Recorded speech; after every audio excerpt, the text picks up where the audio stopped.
¿Te has preguntado alguna vez por qué ciertas cosas parecen salir mal, incluso cuando haces todo lo posible por avanzar? La Biblia nos revela una verdad inquietante. El pecado de ustedes ha apartado de ustedes estas cosas. Sus pecados les han privado del bien. Jeremías 5:25. Existen pecados que, aunque pasan desapercibidos, tienen el poder de atraer desgracias a nuestras vidas. Hoy desentrañaremos los 8 pecados ocultos que podrían estar frenando las bendiciones de Dios en tu vida. ¿Estás listo para abrir los ojos y permitir que la luz de la gracia transforme tu caminar? ¿Alguna vez te has preguntado por qué, a pesar de tus esfuerzos, parece que algo detiene el avance de tu vida? A veces no se trata de circunstancias externas, sino de lo que llevamos dentro. Esas cargas que no vemos, pero que pesan enormemente.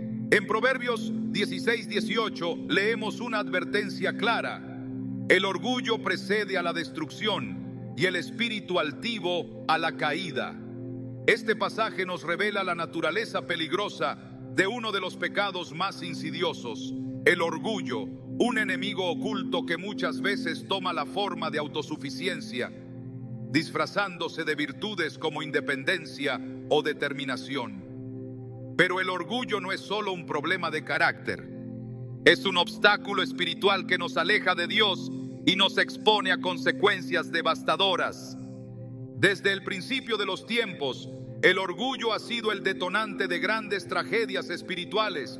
Lucifer, un ángel creado con esplendor y belleza, cayó por permitir que su orgullo lo cegara. En Isaías 14, sus palabras reflejan su altivez. Subiré al cielo, en lo alto, junto a las estrellas de Dios, levantaré mi trono, seré semejante al Altísimo. Este deseo de elevarse por encima de su Creador lo llevó a la expulsión del cielo y marcó el inicio de su eterno antagonismo con Dios. De manera similar, el orgullo en nuestras vidas actúa como una semilla destructiva, creciendo en silencio hasta apartarnos de la comunión con nuestro Creador. El orgullo se manifiesta de muchas formas.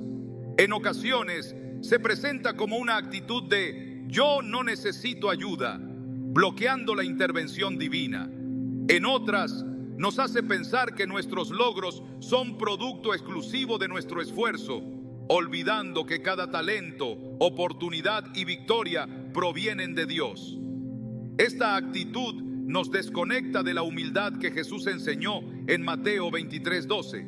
El que se engrandece será humillado, y el que se humilla será engrandecido. A veces, incluso nuestras oraciones reflejan un orgullo sutil, donde pedimos según nuestros deseos, sin buscar la voluntad de Dios. La historia de Nabucodonosor en el libro de Daniel es un ejemplo poderoso de cómo el orgullo puede llevar a la ruina. Este rey se maravillaba de su poder y de los grandes logros de Babilonia, atribuyéndose todo el crédito.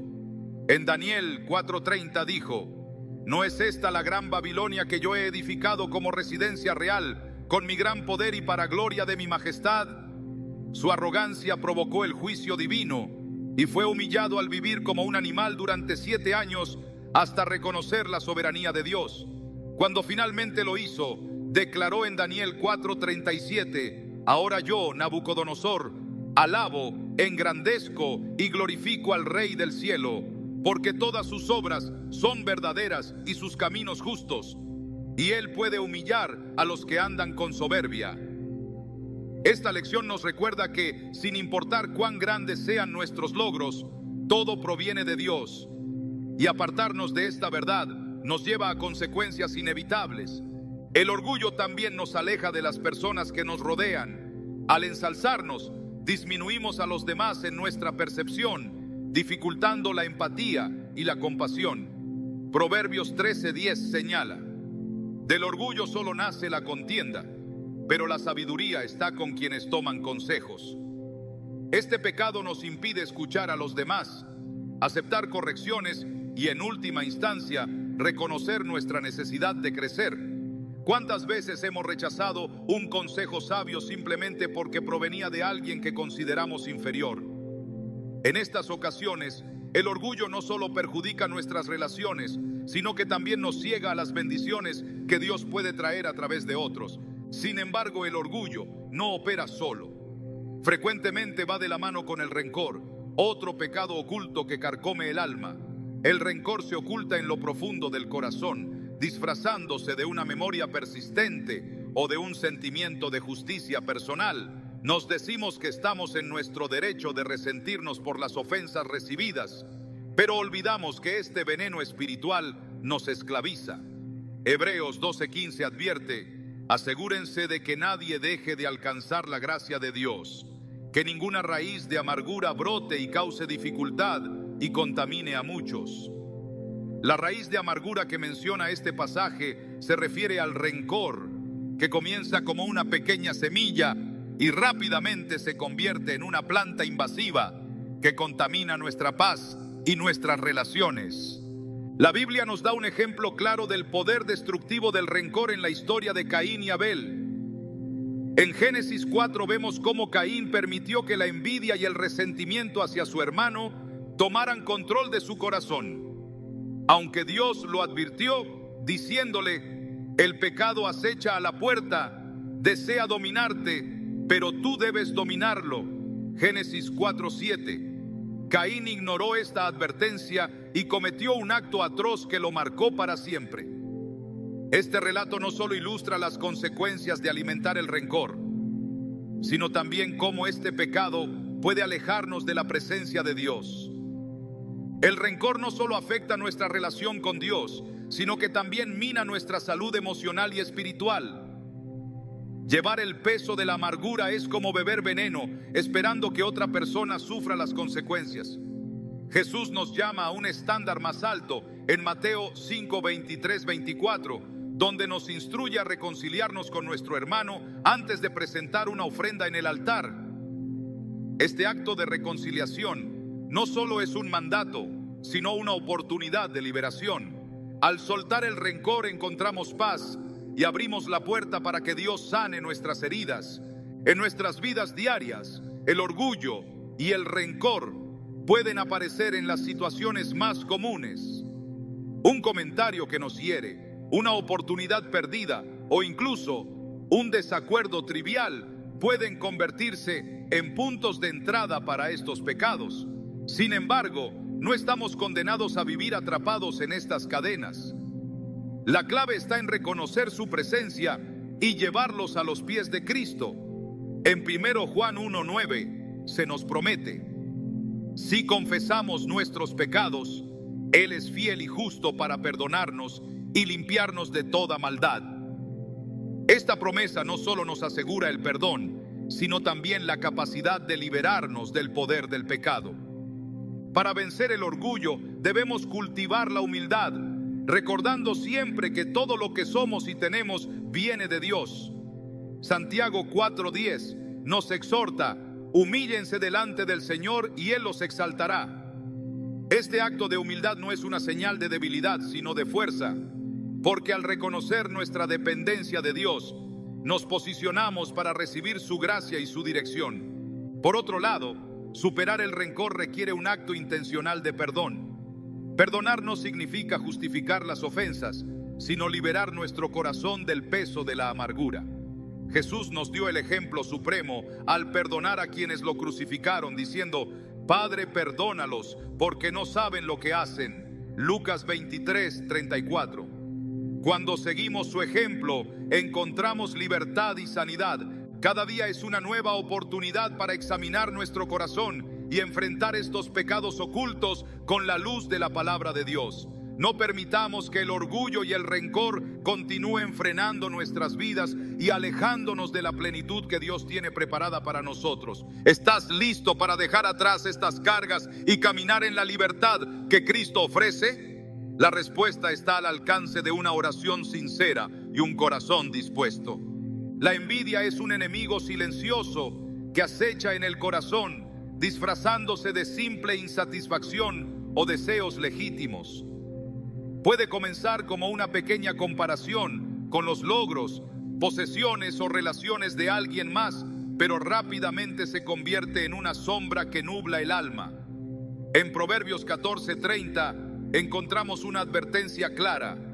El corazón apacible es vida del cuerpo, pero la envidia es carcoma de los huesos.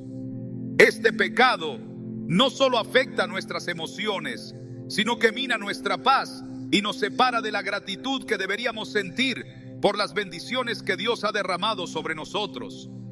La envidia fue uno de los primeros pecados que generó división entre los seres humanos. En la historia de José y sus hermanos, vemos cómo este sentimiento los llevó a cometer una traición imperdonable. En Génesis 37:11 leemos que sus hermanos le tenían envidia, pero su padre reflexionaba sobre lo que significaban sus sueños. Los hermanos de José no pudieron soportar que él fuera favorecido por su padre y que además recibiera sueños que indicaban un propósito divino para su vida. Este rencor los consumió hasta el punto de venderlo como esclavo. Su envidia no solo causó sufrimiento a José, sino que también trajo desgracia a sus propias vidas, ya que vivieron años cargando la culpa de lo que habían hecho. La envidia no solo destruye relaciones, sino que también atormenta al envidioso con un constante sentimiento de insuficiencia y amargura. En nuestra vida cotidiana, la envidia puede manifestarse de maneras sutiles. Tal vez al mirar las redes sociales, sentimos que nuestra vida no es tan interesante como la de otros. Quizás observamos el éxito de un compañero de trabajo y en lugar de alegrarnos, nos invade la sensación de que nosotros merecemos más. Estos pensamientos pueden parecer inofensivos al principio, pero si no los detenemos, crecen y se convierten en barreras que nos impiden ver las bendiciones que Dios ya nos ha dado. Santiago 3:16 nos advierte: donde hay envidias y rivalidades, también hay confusión y toda clase de mal. Este pecado nunca opera solo. Trae consigo un torbellino de conflictos internos y externos que nos alejan de la voluntad de Dios. La envidia no se limita a lo material. A veces envidiamos los dones o talentos de otros, olvidando que Dios nos ha creado con un propósito único. En la parábola de los talentos, Jesús enseña que cada uno de nosotros ha recibido algo valioso para administrar. Mateo 25, 14, 30. Sin embargo, en lugar de enfocarnos en lo que se nos ha confiado, la envidia nos lleva a desear lo que otros tienen. Esta actitud no solo nos roba la alegría de cumplir con nuestro llamado, sino que también nos hace olvidar que nuestras bendiciones son una expresión del amor de Dios hacia nosotros. Al igual que la envidia, la mentira es otro pecado que opera en las sombras. Puede parecer insignificante, algo que hacemos para evitar un conflicto o para presentarnos de una manera más favorable ante los demás. Sin embargo, la Biblia es clara al respecto. En Colosenses 3, 9, 10 se nos exhorta: no se mientan unos a otros, ahora que se han quitado el ropaje de la vieja naturaleza con sus vicios y se han puesto el de la nueva naturaleza. La mentira no solo es una transgresión contra la verdad, sino que también nos aleja de la autenticidad que Dios desea para nuestras vidas. La mentira tiene un poder destructivo que a menudo subestimamos. Adán y Eva fueron engañados por una mentira en el jardín del Edén. Satanás, el padre de la mentira, les hizo creer que podían ser como Dios si comían del fruto prohibido. Génesis 3, 4, 5 narra sus palabras: no morirán. Dios sabe muy bien que cuando coman de ese árbol se les abrirán los ojos y serán como Dios, conocedores del bien y del mal. Este engaño los llevó a desobedecer a Dios, trayendo pecado y muerte al mundo. Desde entonces la mentira ha sido una herramienta poderosa para sembrar destrucción y confusión. En la vida de Ananías y Zafira vemos cómo la mentira puede tener consecuencias inmediatas y severas. En Hechos 5, esta pareja decide mentir sobre el dinero que habían obtenido de la venta de una propiedad, intentando aparentar una mayor generosidad de la que realmente tenían. Aunque no estaban obligados a dar todo lo que habían recibido, su decisión de mentir al Espíritu Santo resultó en su muerte. Esta historia no solo nos recuerda que Dios conoce el corazón, sino que también nos muestra cómo la mentira puede corromper incluso nuestras acciones aparentemente buenas.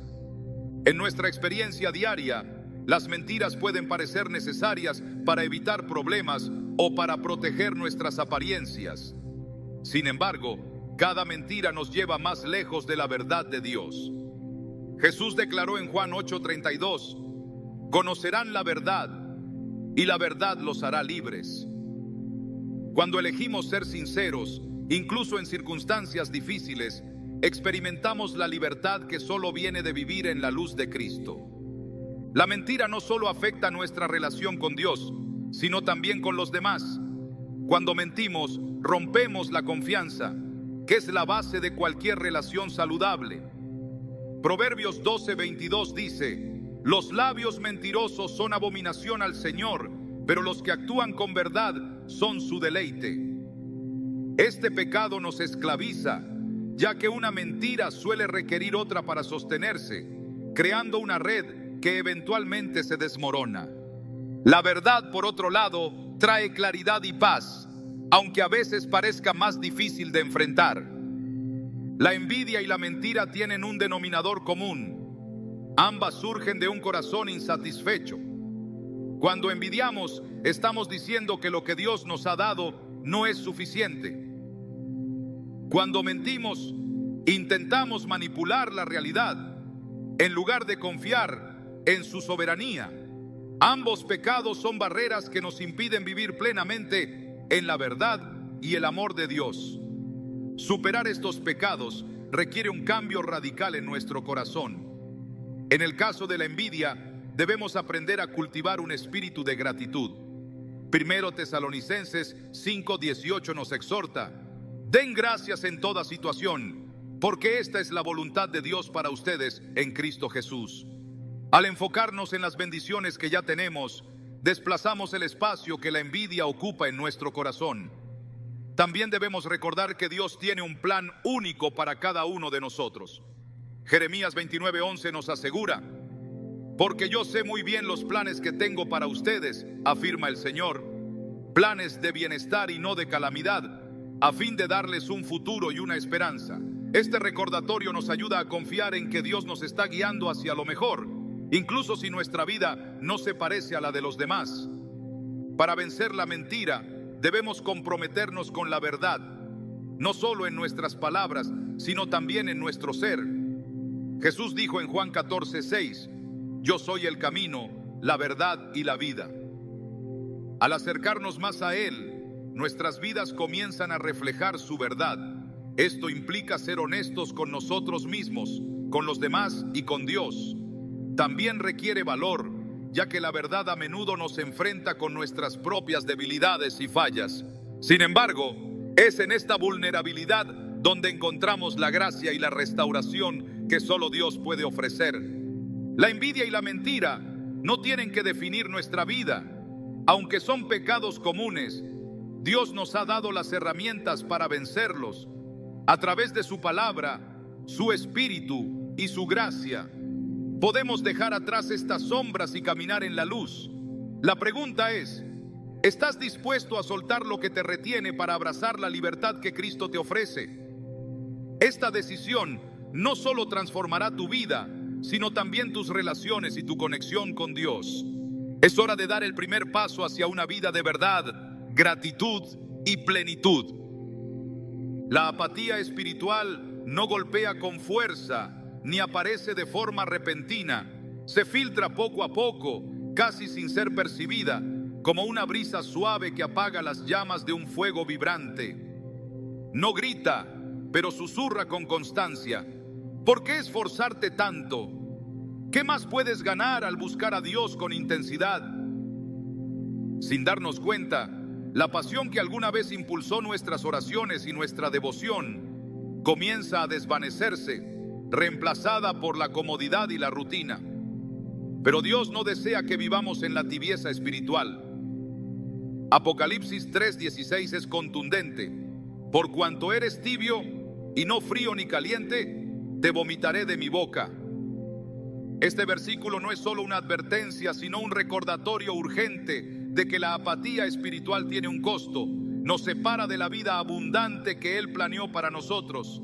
Es fácil justificar esta apatía. Las distracciones de la vida cotidiana, las responsabilidades, los fracasos y a veces las decepciones nos conducen a un estado de desconexión. Estoy cansado, decimos. Dios entiende. Sin embargo, ese cansancio no es más que la superficie. En lo profundo, la apatía es un síntoma de un corazón que ha dejado de anhelar la presencia de Dios. En Hebreos 2:1 se nos dice: es necesario que con más diligencia atendamos a las cosas que hemos oído, no sea que nos deslicemos. La palabra deslizarnos refleja esta realidad. No se trata de un acto intencional, sino de un alejamiento progresivo que ocurre cuando no nos aferramos al fervor inicial.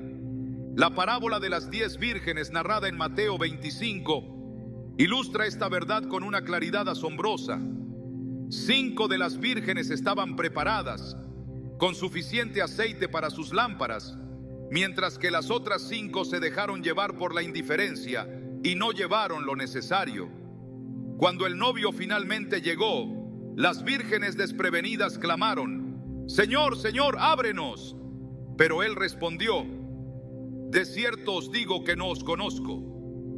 ¿Qué llevó a estas vírgenes a tal desgracia? No fue un pecado evidente o un acto flagrante de rebeldía, sino la falta de preparación, una indiferencia hacia el llamado urgente de estar listas.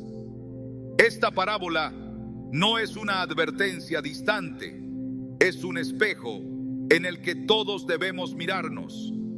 ¿Estamos llenando nuestras lámparas con el aceite de la fe activa o permitimos que la rutina y la comodidad las mantengan vacías? El pueblo de Israel también experimentó las consecuencias de la apatía espiritual. En su viaje por el desierto, a pesar de haber sido testigos de milagros extraordinarios, como la apertura del Mar Rojo o el maná cayendo del cielo, comenzaron a quejarse y desear regresar a Egipto. En Números 14:2-3, su descontento se hace evidente. ¿Por qué nos trae el Señor a esta tierra para morir a espada? ¿No sería mejor volver a Egipto? Esta actitud no solo retrasó su entrada a la tierra prometida, sino que también los apartó de la plenitud que Dios deseaba para ellos. Su apatía fue alimentada por el descontento y la incredulidad, y esto los llevó a un círculo vicioso de frustración y desconexión espiritual. Sin embargo, la apatía no solo afecta nuestra relación con Dios, también impacta profundamente en nuestras decisiones y en nuestra capacidad de discernir su voluntad. Proverbios 3:5-6 nos instruye: confía en el Señor con todo tu corazón y no te apoyes en tu propia prudencia. En todos tus caminos reconócelo y Él enderezará tus veredas. Cuando permitimos que la apatía domine, nuestras decisiones comienzan a basarse en lo que parece fácil o conveniente, en lugar de lo que es correcto. Este estado de inercia nos hace vulnerables a las distracciones del mundo, alejándonos del propósito divino que Dios ha trazado para nuestras vidas. La apatía espiritual no solo es peligrosa a nivel personal, también tiene un efecto contagioso en las comunidades de fe. En el libro de Ageo, vemos cómo el pueblo de Israel priorizó sus propios intereses sobre la reconstrucción del templo, mostrando una indiferencia hacia las cosas de Dios. En Ageo 1:4, Dios les pregunta: ¿acaso es tiempo de que ustedes habiten en casas lujosas mientras esta casa está en ruinas? La apatía del pueblo no solo trajo consecuencias materiales como sequía y escasez, sino también un vacío espiritual que los dejó desconectados de su propósito colectivo. Esta historia nos desafía a preguntarnos: ¿hemos descuidado las prioridades de Dios en nuestras vidas y comunidades? Pero la apatía no tiene que ser el final de la historia. Dios, en su misericordia, siempre nos ofrece una salida, un camino de regreso hacia Él. En Joel 2:12-13, el Señor hace un llamado lleno de esperanza: vuélvanse a mí de todo corazón, con ayuno, llanto y lamento. rasguen su corazón y no sus vestidos. Este llamado no se limita a un acto externo de arrepentimiento, sino a una transformación interna que restaure nuestro fervor espiritual. El arrepentimiento genuino no solo nos libera de la apatía, sino que también enciende un nuevo fuego en nuestro interior, guiándonos a una relación más profunda con Dios. Cultivar un espíritu ferviente requiere esfuerzo intencional y disciplina espiritual. La oración es una de las herramientas más poderosas que Dios nos ha dado para mantener nuestra conexión con Él. Filipenses 4, 6, 7 nos anima: no se inquieten por nada, más bien, en toda ocasión, con oración y ruego, presenten sus peticiones a Dios y denle gracias. Y la paz de Dios, que sobrepasa todo entendimiento, cuidará sus corazones y sus pensamientos en Cristo Jesús. A través de la oración encontramos no solo la guía de Dios, sino también la fortaleza para resistir la tentación de la apatía y reavivar nuestra pasión por Él. Otra clave para vencer la apatía es sumergirnos en la palabra de Dios. En Salmos 119, 105, el salmista declara: tu palabra es una lámpara a mis pies, es una luz en mi sendero. Cuando dedicamos tiempo a estudiar y meditar en las Escrituras, nuestras mentes y corazones son renovados y comenzamos a ver el mundo desde la perspectiva divina. Esto no solo fortalece nuestra fe, sino que también nos equipa para enfrentar los desafíos con valentía y determinación. La comunidad de fe también desempeña un papel crucial en la lucha contra la apatía. En Hebreos 10, 24, 25 se nos exhorta: preocupémonos los unos por los otros, a fin de estimularnos al amor y a las buenas obras. No dejemos de congregarnos, como acostumbran hacerlo algunos, sino animémonos unos a otros. Cuando nos rodeamos de personas que comparten nuestra fe, encontramos ánimo y apoyo para perseverar, incluso en los momentos más difíciles. La comunión con otros creyentes nos recuerda que no estamos solos en este camino y que juntos podemos fortalecer nuestra relación con Dios. El servicio a los demás también es una forma poderosa de combatir la apatía. En Marcos 10, 45, Jesús declara: porque ni aun el Hijo del Hombre vino para ser servido, sino para servir y para dar su vida en rescate por muchos. Cuando seguimos su ejemplo y dedicamos nuestro tiempo y recursos a ayudar a los demás, nuestra fe se renueva y nuestro espíritu se fortalece. Servir no solo beneficia a quienes reciben nuestra ayuda, sino que también nos conecta con el corazón de Dios y nos recuerda nuestro propósito en su reino. La apatía espiritual es un enemigo sutil pero poderoso. Sin embargo, con la ayuda de Dios podemos superarla y vivir una vida llena de fervor, propósito y gozo. La clave está en buscar a Dios con todo nuestro corazón, cultivar una relación constante con Él y permitir que su Espíritu renueve nuestras fuerzas cada día. No permitas que la apatía te robe las bendiciones que Dios tiene para ti. Es tiempo de despertar y abrazar la vida abundante que Él te ofrece. ¿Responderás a su llamado? El juicio hacia los demás puede parecer inofensivo. A veces ni siquiera nos damos cuenta de que lo hacemos. Surge como un pensamiento pasajero, una evaluación interna que se esconde detrás de frases como: yo jamás actuaría así, o ¿cómo puede hacer algo tan tonto? Estas reflexiones, que a menudo parecen triviales, son el comienzo de un hábito peligroso que envenena el alma y nos aleja de la gracia.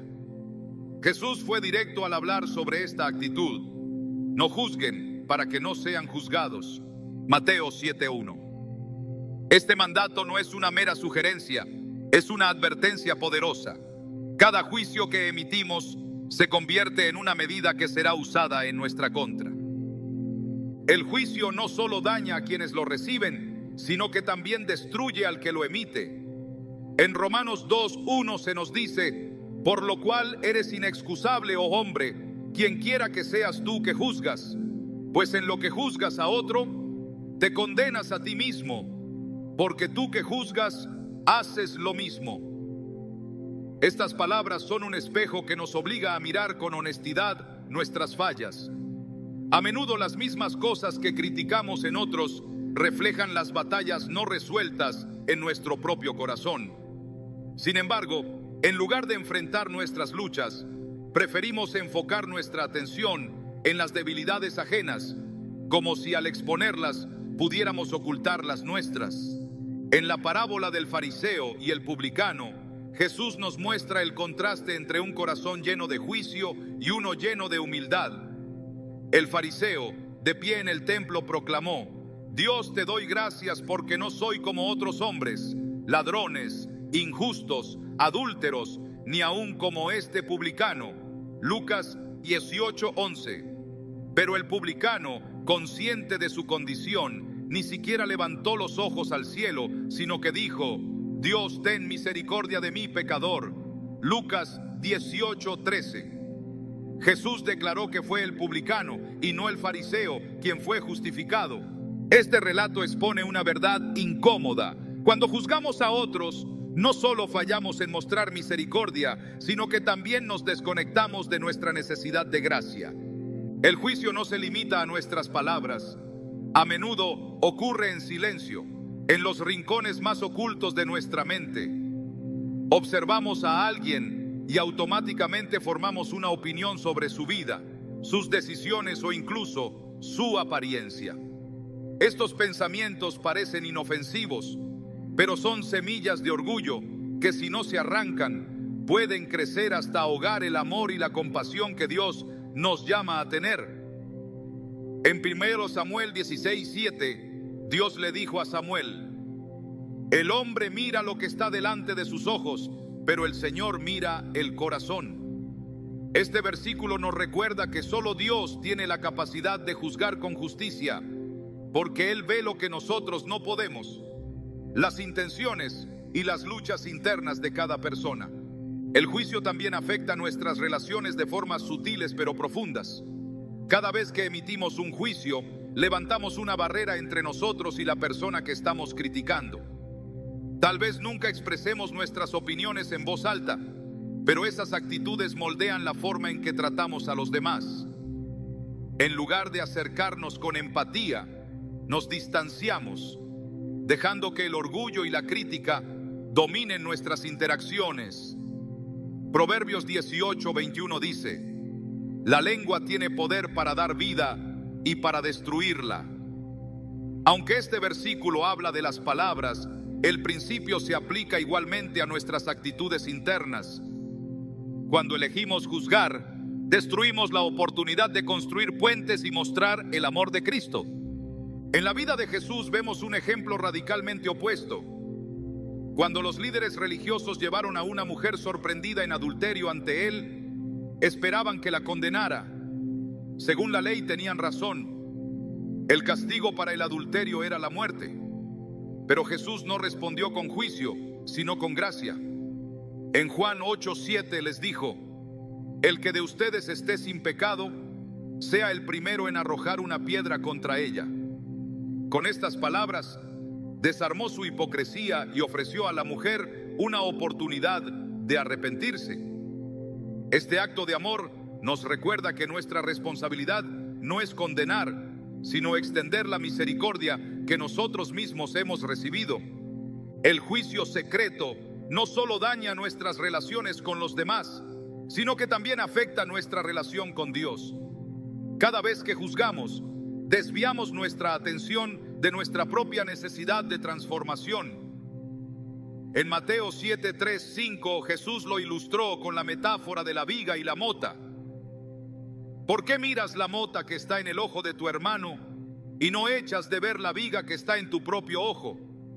Hipócrita, saca primero la viga de tu propio ojo, y entonces verás bien para sacar la mota del ojo de tu hermano. Este pasaje no solo nos llama a la introspección, sino que también nos advierte que, al enfocarnos en las fallas de los demás, podemos perder la oportunidad de experimentar el poder transformador de Dios en nuestras vidas. El juicio también está relacionado con el orgullo. Cuando juzgamos, asumimos una posición de superioridad, como si estuviéramos en un lugar más alto desde el cual evaluar a los demás. Pero Proverbios 16:18 nos recuerda: el orgullo precede a la destrucción y el espíritu altivo a la caída. Este versículo subraya que el juicio no solo es una ofensa contra los demás, sino también una trampa que puede llevarnos a nuestra propia caída. Para vencer esta tendencia debemos adoptar la actitud de Cristo. Filipenses 2:5 nos dice: haya pues en ustedes este sentir que hubo también en Cristo Jesús. Este llamado nos desafía a dejar de lado nuestras inclinaciones al juicio y a adoptar una postura de humildad, donde priorizamos el amor y la comprensión sobre la crítica. Una herramienta poderosa para combatir el juicio es la oración. En lugar de criticar a quienes nos frustran o decepcionan, podemos orar por ellos. En 1 Timoteo 2:1 se nos insta: ante todo, te ruego que se hagan plegarias, oraciones, súplicas y acciones de gracias por todos. Cuando oramos por los demás, nuestra perspectiva cambia. En lugar de ver sus fallas, comenzamos a ver su valor y a reconocer que todos estamos en un proceso de crecimiento. Otra clave es practicar la empatía. En lugar de asumir lo peor de los demás, debemos esforzarnos por entender sus luchas y circunstancias. Santiago 1:19 nos aconseja: todos deben estar listos para escuchar y ser lentos para hablar y para enojarse. Este enfoque no solo mejora nuestras relaciones, sino que también nos ayuda a reflejar el carácter de Cristo. El juicio secreto es un peso que no estamos llamados a llevar. Cuando lo soltamos y elegimos en su lugar el amor, la empatía y la oración, experimentamos una libertad y una paz que solo Dios puede dar. En este acto de rendición, encontramos no solo nuestra propia sanidad, sino también la oportunidad de ser agentes de gracia en un mundo que desesperadamente necesita el amor de Cristo. ¿Estarás dispuesto a cambiar el juicio por la misericordia? El materialismo es un adversario silencioso que se infiltra en el corazón, disfrazado de metas legítimas o de un deseo de mejorar la calidad de vida. Sin embargo, detrás de su fachada de aspiración, se esconde una trampa espiritual que puede desviar nuestra atención de lo eterno hacia lo temporal. En 1 Timoteo 6:10 leemos: el amor al dinero es la raíz de toda clase de males, y hay quienes, por codiciarlo, se han desviado de la fe y se han causado muchísimos insabores. Este versículo no condena la posesión de bienes materiales, sino la devoción que a menudo les otorgamos, una devoción que fácilmente puede convertirse en idolatría. El materialismo no se limita a una obsesión con el dinero. También se manifiesta en una mentalidad que mide el éxito, la felicidad y el valor personal por lo que poseemos. La Biblia nos muestra que esta actitud es peligrosa porque nos lleva a depender de cosas que son efímeras en lugar de confiar en Dios, quien es eterno. En Lucas 12, Jesús cuenta la parábola del hombre rico que acumuló grandes bienes diciendo: alma mía, tienes muchos bienes almacenados para muchos años.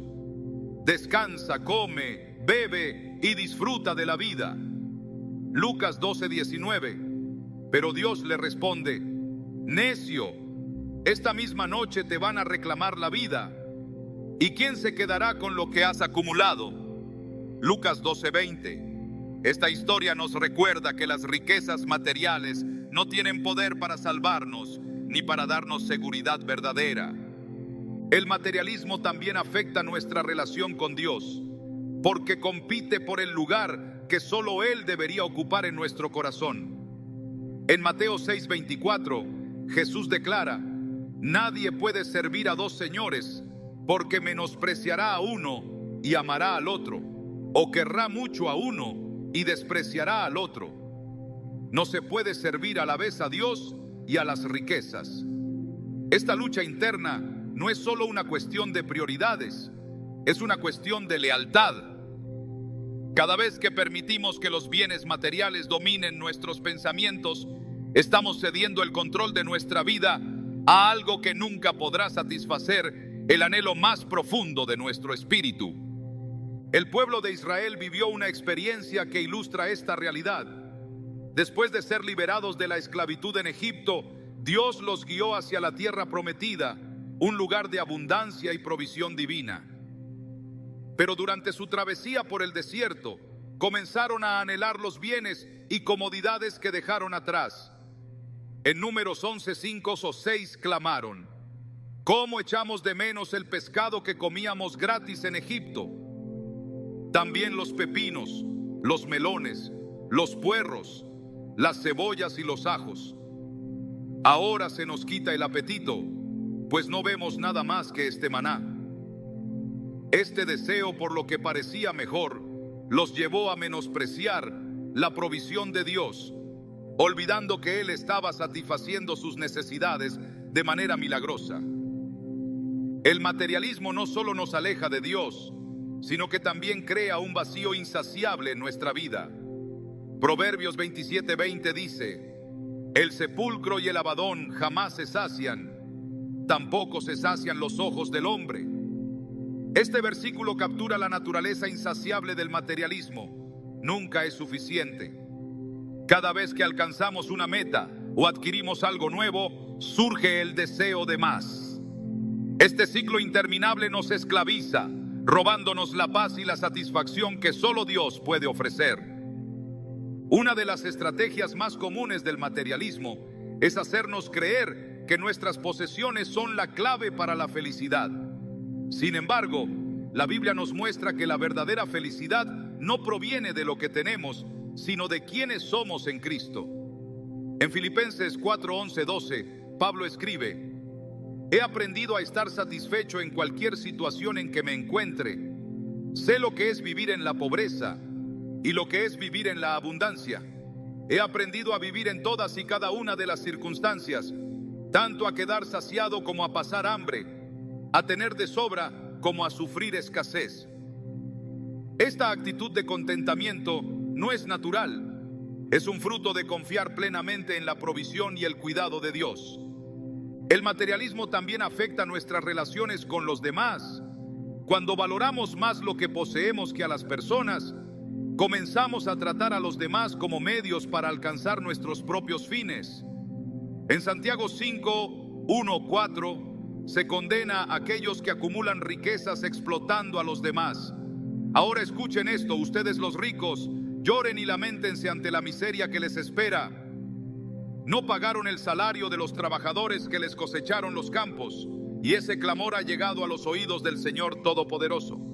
Este pasaje nos recuerda que el materialismo no solo nos perjudica a nosotros, sino que también tiene un costo para las personas que nos rodean. Jesús nos llama a adoptar una perspectiva completamente diferente sobre las riquezas. En Mateo 6:19-21 nos instruye: no acumulen para sí tesoros en la tierra, donde la polilla y el óxido destruyen, y donde los ladrones se meten a robar.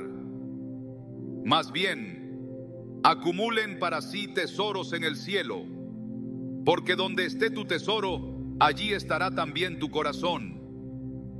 Este llamado no es solo una advertencia contra el materialismo. Es una invitación a invertir en lo eterno, en cosas que tienen valor duradero, como la fe, el amor y el servicio a los demás. Para combatir el materialismo, debemos empezar por reconocer nuestra dependencia de Dios. En Deuteronomio 8:17-18, Dios advierte a Israel: no se les ocurra pensar, esta riqueza es fruto de mi poder y de la fuerza de mis manos. Recuerden al Señor su Dios, porque Él es quien les da el poder para producir esa riqueza.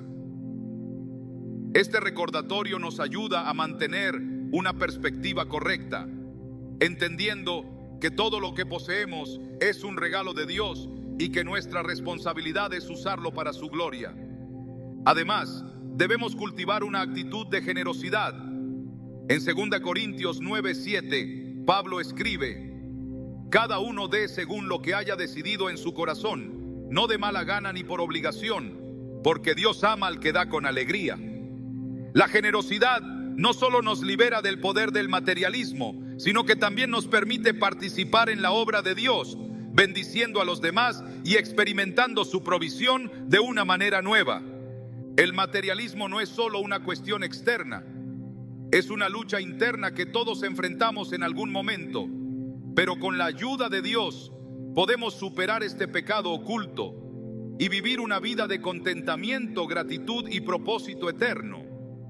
No se trata de lo que poseemos, sino de a quién pertenecemos. Cuando reconocemos que nuestra verdadera riqueza está en Cristo, encontramos una libertad y una paz que el mundo nunca podrá ofrecer. La pregunta es, ¿estás dispuesto a soltar el control y confiar plenamente en Dios? En esta entrega hallarás la plenitud que tu corazón anhela. Ignorar las necesidades de los demás no siempre se manifiesta en un rechazo abierto o una actitud de desprecio. A menudo es simplemente una falta de atención, un desvío de la mirada hacia lo que consideramos más urgente o relevante para nosotros.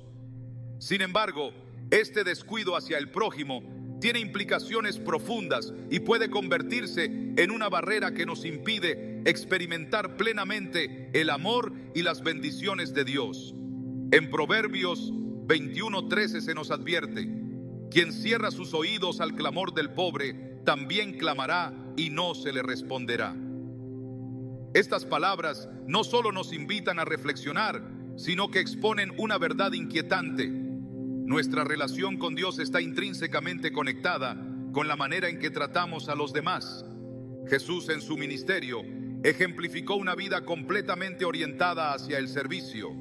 Sus días estaban marcados por actos de compasión hacia los marginados, los enfermos y los rechazados. En Mateo 25 nos enseña que ignorar a los necesitados es equivalente a ignorarlo a Él. Dice: porque tuve hambre y ustedes no me dieron de comer, tuve sed y no me dieron de beber, fui forastero y no me dieron alojamiento, necesité ropa y no me vistieron, estuve enfermo y en la cárcel y no me atendieron. Mateo 25, 42, 43. Este pasaje nos confronta con una realidad ineludible. Nuestras acciones o la falta de ellas hacia los demás tienen un impacto eterno. Ignorar al necesitado no es simplemente una omisión, es un rechazo al llamado de Dios de amar y servir. Un ejemplo claro de esto se encuentra en la parábola del buen samaritano. En Lucas 10, 30, 37, Jesús describe a un hombre que fue atacado por ladrones y dejado medio muerto en el camino. Dos figuras religiosas, un sacerdote y un levita, lo vieron pero pasaron de largo, probablemente justificando su indiferencia con sus ocupaciones o preocupaciones personales. Solo el samaritano, un extranjero considerado inferior por los estándares culturales de la época, se detuvo, lo cuidó y aseguró que recibiera atención. Jesús termina la parábola diciendo: ve y haz tú lo mismo. Este mandato no es una sugerencia, sino un llamado a vivir una vida marcada por la compasión y la acción intencional en favor de los demás. Ignorar las necesidades de los demás no siempre se debe a la maldad. A veces es simplemente producto de la distracción. Vivimos en un mundo lleno de demandas y responsabilidades que fácilmente pueden desviar nuestra atención de lo que realmente importa. Sin embargo, Jesús nos recuerda en Mateo 6:33: busquen primeramente el reino de Dios y su justicia, y todas estas cosas les serán añadidas. Esta búsqueda no solo implica nuestra relación con Dios, sino también cómo reflejamos su justicia y su amor hacia los demás. La negligencia hacia el prójimo también puede manifestarse en formas más sutiles, como cuando ignoramos las luchas emocionales o espirituales de quienes nos rodean. A veces estamos tan enfocados en nuestras propias dificultades que no percibimos las batallas invisibles que enfrentan otros. En Gálatas 6:12 nos exhorta: ayúdense unos a otros a llevar sus cargas, y así cumplirán la ley de Cristo. Este llamado no es una carga adicional, sino una oportunidad de vivir en comunidad y experimentar el poder transformador del amor de Dios en acción.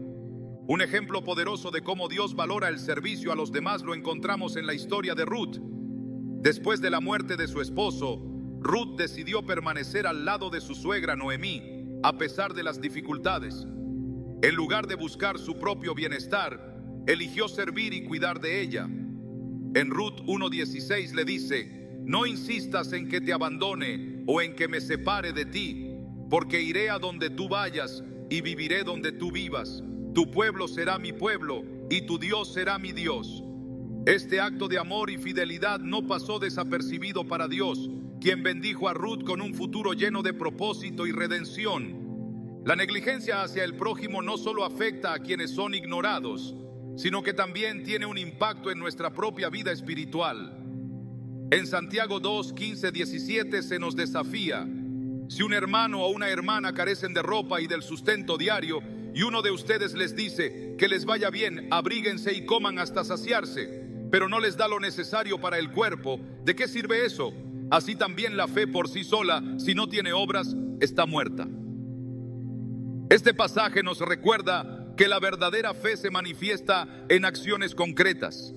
Decir que amamos a Dios mientras ignoramos a su creación es una contradicción que nos aleja de su corazón. A veces la negligencia se justifica con excusas como no tengo tiempo o alguien más se encargará. Sin embargo, estas palabras reflejan una falta de entendimiento sobre nuestra responsabilidad como seguidores de Cristo. En 1 Juan 3:17 se nos pregunta: si alguien que posee bienes materiales ve a su hermano en necesidad, pero no tiene compasión de él, ¿cómo puede permanecer el amor de Dios en él? Este cuestionamiento no solo nos desafía, sino que también nos invita a examinar nuestra relación con Dios. Si realmente hemos experimentado su amor, nuestra respuesta natural será extender ese amor a los demás. Jesús nos mostró que el servicio no siempre implica grandes gestos. A veces es un acto simple, como lavar los pies de sus discípulos en la última cena. En Juan 13, 14, 15 les dijo: pues si yo, el Señor y Maestro, les he lavado los pies, también ustedes deben lavarse los pies unos a otros. Les he puesto el ejemplo para que hagan lo mismo que yo he hecho con ustedes. Este acto de humildad nos recuerda que ningún servicio es demasiado pequeño cuando se hace con amor. Para superar la negligencia hacia el prójimo, debemos comenzar cultivando un corazón sensible a las necesidades de los demás. Esto requiere tiempo en oración, pidiendo a Dios que abra nuestros ojos para ver las oportunidades de servir y que nos dé la disposición para actuar. En Salmo 139, 23, 24, el salmista clama: examíname, oh Dios, y sondea mi corazón. Pruébame y sondea mis pensamientos. Fíjate si voy por el mal camino y guíame por el camino eterno. Este tipo de oración no solo transforma nuestra perspectiva, sino que también nos alinea con el propósito de Dios para nuestra vida. La comunidad también juega un papel crucial en nuestra lucha contra la negligencia. Rodearnos de personas que comparten nuestra fe y nuestro compromiso de servir nos inspira y nos anima a mantenernos enfocados en las prioridades correctas. En Hebreos 10:24 se nos exhorta: preocupémonos los unos por los otros, a fin de estimularnos al amor y a las buenas obras. La comunidad no solo nos brinda apoyo, sino que también nos da oportunidades para trabajar juntos en el servicio a los demás. Finalmente, debemos recordar que todo acto de amor hacia el prójimo es un acto de adoración a Dios. En Colosenses 3, 23, 24 se nos dice: hagan lo que hagan, trabajen de buena gana, como para el Señor y no como para nadie en este mundo, conscientes de que el Señor los recompensará con la herencia. Ustedes sirven a Cristo el Señor. Este recordatorio nos ayuda a mantener nuestra motivación enfocada en Dios, sabiendo que cada acto de servicio tiene un impacto eterno. La negligencia hacia el prójimo no tiene que definir nuestra vida. Con la ayuda de Dios, podemos desarrollar un corazón compasivo, dispuesto a actuar y a reflejar su amor en todo lo que hacemos. Al hacerlo, no solo bendecimos a quienes nos rodean, sino que también experimentamos la plenitud de una vida vivida en su propósito. ¿Estás dispuesto a responder al llamado de amar como Cristo amó? Al tomar esta decisión, descubrirás un gozo y una satisfacción que ninguna otra cosa puede ofrecer. El camino que hemos recorrido juntos a lo largo de este mensaje ha sido una invitación a reflexionar sobre los rincones más profundos de nuestro corazón, aquellos lugares donde a menudo se esconden los pecados más insidiosos. No se trata de faltas evidentes que cualquiera podría señalar, sino de esas actitudes y comportamientos que operan en las sombras, lejos de la vista de los demás, pero que tienen un impacto devastador en nuestra relación con Dios y con quienes nos rodean. A lo largo de las Escrituras, Dios nos llama una y otra vez a examinar nuestro interior, no para condenarnos, sino para ofrecernos la oportunidad de vivir en plenitud y libertad. El orgullo, el rencor, la envidia, la mentira, la apatía espiritual, el juicio secreto, el materialismo encubierto y la negligencia hacia el prójimo no son solo acciones o pensamientos aislados. Son cadenas invisibles que nos mantienen atrapados, alejándonos del propósito divino para nuestras vidas. Pero como hemos visto, Dios no nos deja enfrentarlos solos. Nos ofrece su gracia, su palabra y su Espíritu Santo como herramientas para vencer estos pecados y vivir en la luz de su amor. Al reflexionar sobre el orgullo disfrazado de autosuficiencia, recordamos cómo esta actitud nos lleva a depender de nuestras propias fuerzas, ignorando la provisión de Dios. Proverbios 16:18 nos advierte: el orgullo precede a la destrucción y el espíritu altivo a la caída. Cuando reconocemos nuestra dependencia de Dios y nos humillamos ante Él, experimentamos su gracia transformadora. Es un acto de rendición que nos libera de la carga de tener que controlar todo, permitiéndonos descansar en su fidelidad. El rencor que envenena el alma es otro enemigo que busca corroer nuestra paz y nuestras relaciones. Albergamos resentimientos pensando que nos protegen, cuando en realidad nos esclavizan. Hebreos 12:15 nos insta a arrancar de raíz cualquier amargura que pueda brotar en nuestro corazón, recordándonos que el perdón no solo es un acto de obediencia a Dios, sino también un regalo de libertad para nosotros mismos. Jesús en la cruz nos dio el ejemplo supremo al perdonar a quienes lo crucificaron, demostrando que el amor siempre tiene la última palabra. La envidia silenciosa es quizás uno de los pecados más engañosos, porque se disfraza de anhelo legítimo o ambición. Pero Proverbios 14:30 nos recuerda que la envidia es carcoma de los huesos. En lugar de compararnos con los demás, Dios nos llama a cultivar un espíritu de gratitud, enfocándonos en las bendiciones únicas que Él nos ha dado. Cuando aprendemos a celebrar los éxitos de los demás y a confiar en el plan de Dios para nuestra vida, encontramos una paz que supera cualquier circunstancia. La mentira conveniente, aunque parezca pequeña o inofensiva, tiene el poder de erosionar nuestra integridad y nuestras relaciones. En Colosenses 3:9-10 se nos exhorta a despojarnos de la mentira y a revestirnos de la verdad, porque como hijos de Dios estamos llamados a reflejar su carácter en todo lo que hacemos. La verdad no siempre es fácil, pero es el fundamento de una vida vivida en la luz, donde no hay lugar para la oscuridad. La apatía espiritual nos recuerda que el mayor peligro para nuestra fe no siempre es la oposición externa, sino la indiferencia interna. En Apocalipsis 3:16, Jesús advierte contra la tibieza espiritual, llamándonos a un compromiso total con Él.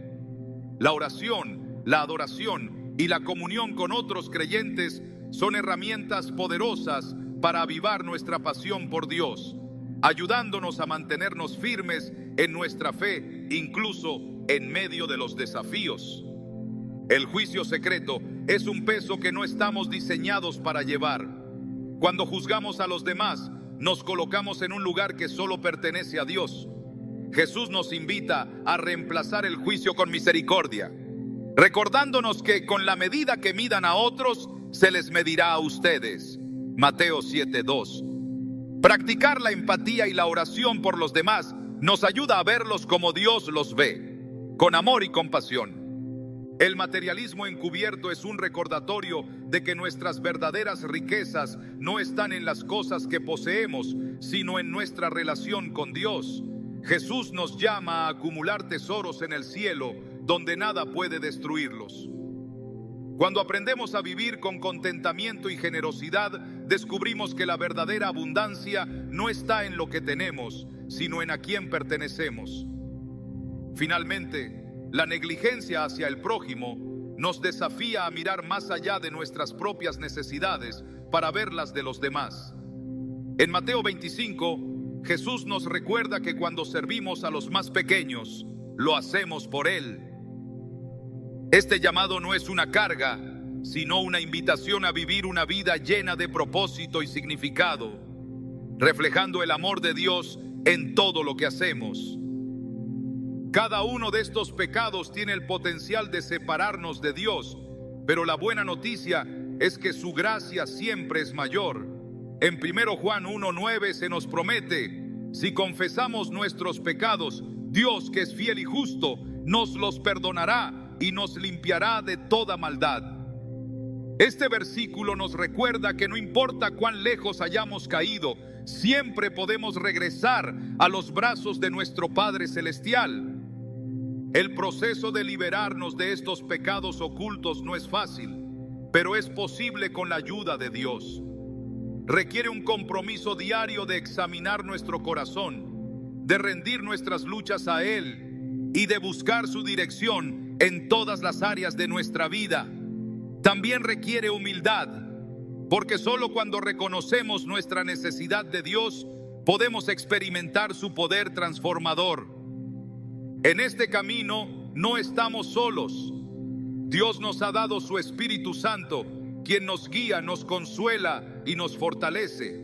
También nos ha dado una comunidad de fe, hermanos y hermanas que caminan junto a nosotros, animándonos y apoyándonos en nuestra jornada espiritual.